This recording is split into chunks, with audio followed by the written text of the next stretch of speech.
Great. There are two parts to this lesson. The first one is finding the area of a triangle when it's not a right triangle. So if you notice the two examples I have right here, we will be going through these ones, but first thing is notice that I know two sides with an angle in between, or an included angle. So it's important that you know at least two sides and at least one angle in between two of the known sides.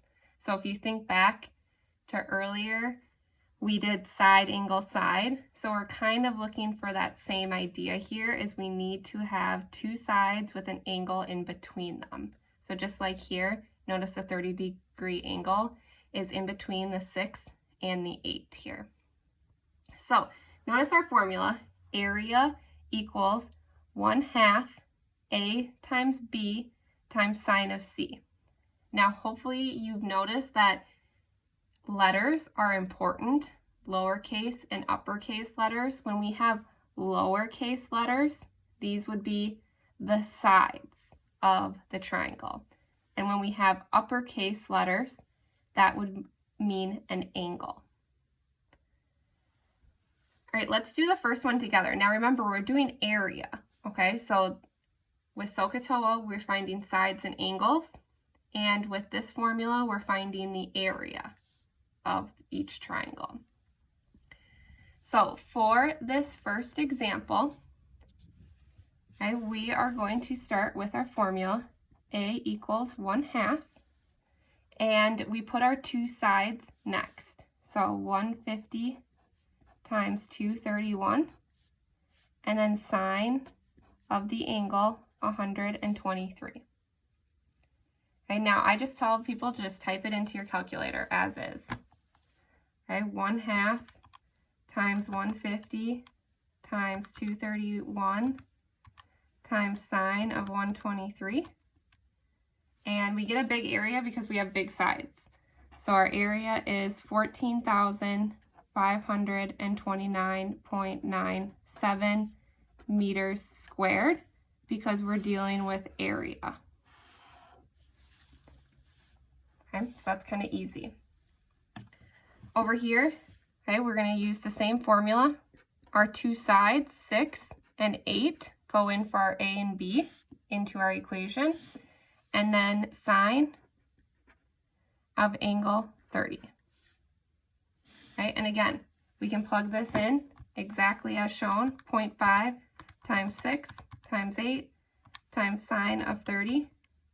And we get an area of 12 units squared. Okay, so it's important anytime you are dealing with finding the area of a triangle that's not a right triangle. Okay, so not a right triangle. Okay, you can use this formula for it. Okay, next we're going to talk about the law of sines.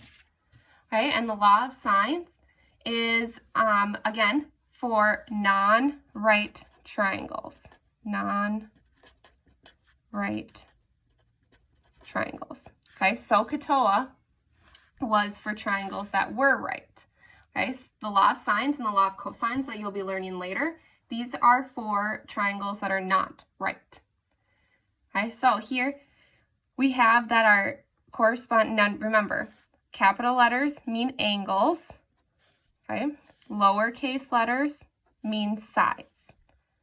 Okay, the biggest thing that I tell my students is making sure that you find a pair, so that you find an angle and its opposite side, an angle and its corresponding opposite side.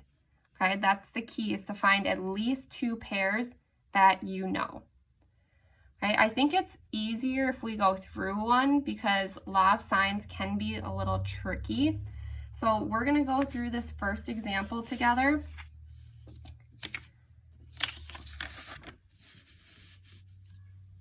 Okay, so this one here, we have angle B, and we have its opposite side 7, and we have angle C, and we want to know the opposite side C. So notice I have a pair, and a pair. Okay, I try and tell my students to always find the pairs. Okay, so next we are going to write this out into our law of sines. Okay, that we have the one that we know, angle 35 and opposite side 7. Okay, the other angle that we know is sine of 105 and its opposite. Okay, so we have one pair and we have the second pair. Now, hopefully this looks familiar. We're going to do cross multiplication. Okay, if you need help with cross multiplication, reach out to your math teacher. Okay, we're first going to multiply both sides, both angles.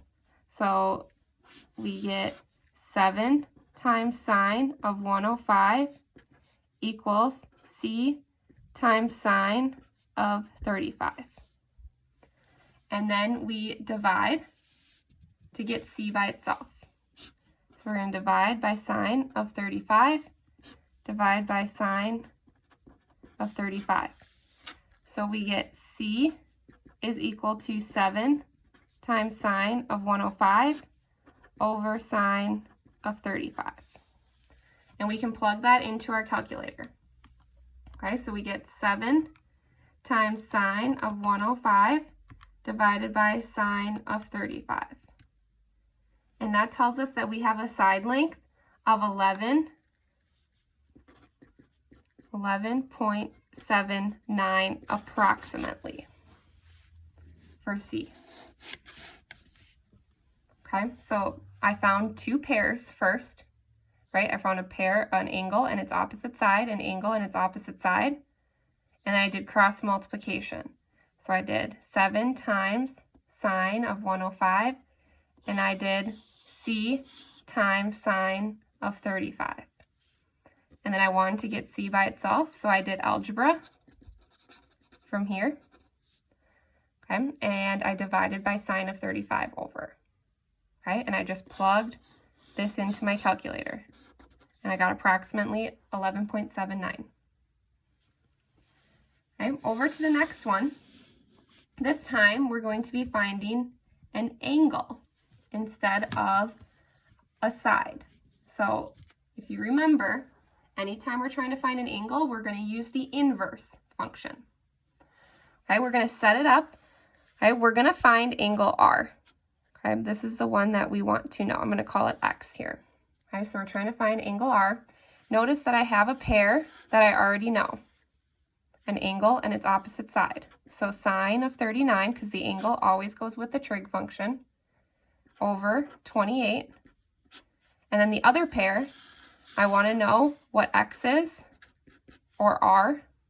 Okay, so I have my angle, and then I have my opposite side of 41. Okay, same thing like we did before. We're going to do cross multiplication. So I get 41 times sine of 39 equals 28 times sine of X. And then we do our algebra, divide by 28. So I get 41 sine of 39 over 28 equals sine of X.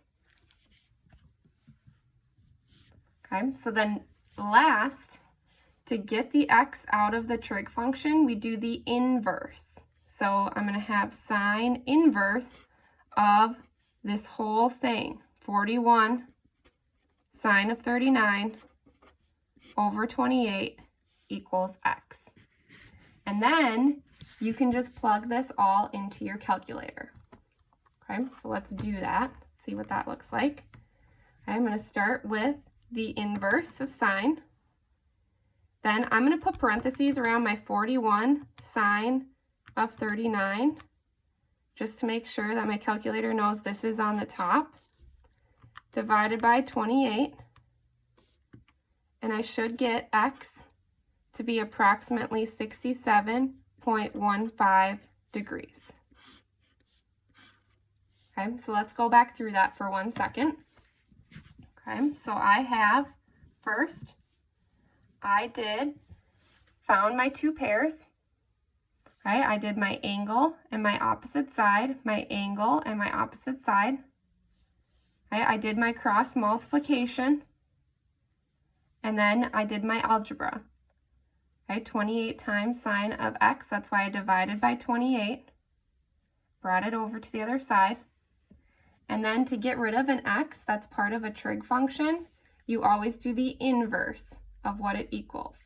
So that's why I did the inverse of this whole thing, went right in there. And then I just plugged everything in exactly as shown in my calculator. So I did my sine inverse, and then I did my top part, 41 times sine of 39, divided by 28.